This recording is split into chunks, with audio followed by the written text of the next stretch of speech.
మనం ఫస్ట్ వీడియోలో important finance terms గురించి చెప్పుకున్నాము. ఇప్పుడు మరికొన్ని టర్మ్స్ గురించి మాట్లాడదాం. ఫస్ట్ వీడియో కావాలంటే డిస్క్రిప్షన్ ఇచ్చాను, ఐకార్డ్ లో కూడా ఇస్తున్నాను, వెళ్ళి చెక్అవుట్ చేయండి. ఇప్పుడు నెక్స్ట్ టర్మ్స్ గురించి మాట్లాడుకుందాం.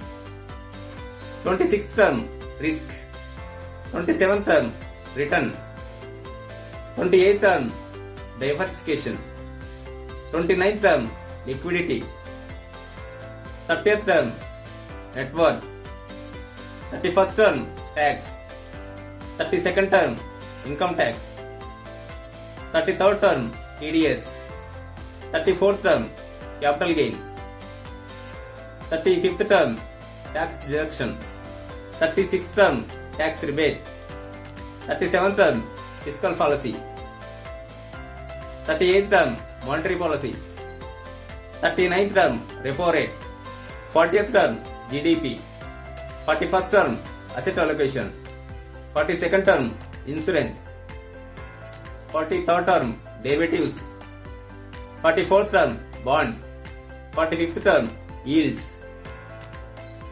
46th term inflation rate, 47th term financial freedom, 48th term passive income, 49th term opportunity cost, 50th term leverage. ఈ 50 వర్డ్స్ అర్థమైతే మీకు ఫైనాన్షియల్ గా 90% క్లారిటీ వస్తుంది. నెక్స్ట్ వీడియోలో ఈ టర్మ్స్ యొక్క డెఫినేషన్స్ నేను ఎక్స్ప్లెయిన్ చేస్తాను. ఇవి డెఫినేషన్సే కాదు, డిసిజన్స్. ఎందుకంటే ప్రతి వర్డ్ మన లైఫ్ లో ఖచ్చితంగా ప్రభావం చూపిస్తాయి. కాబట్టి ప్రతి టర్మ్ ని తీసుకొని వాటిని వివరంగా వివరించి ప్రతి టర్మ్స్ కూడా ఒక ఎగ్జాంపుల్ యాడ్ చేస్తూ మీకు ఎక్స్ప్లెయిన్ చేస్తాను. కాబట్టి పార్ట్ 3 కావాలంటే పార్ట్ 3 అని కామెంట్ లో తెలియజేయండి. ప్లీజ్ లైక్, షేర్, సబ్స్క్రైబ్ నా నయా పైసా. ఎందుకంటే ప్రతి పైసా ప్రయోజనమే.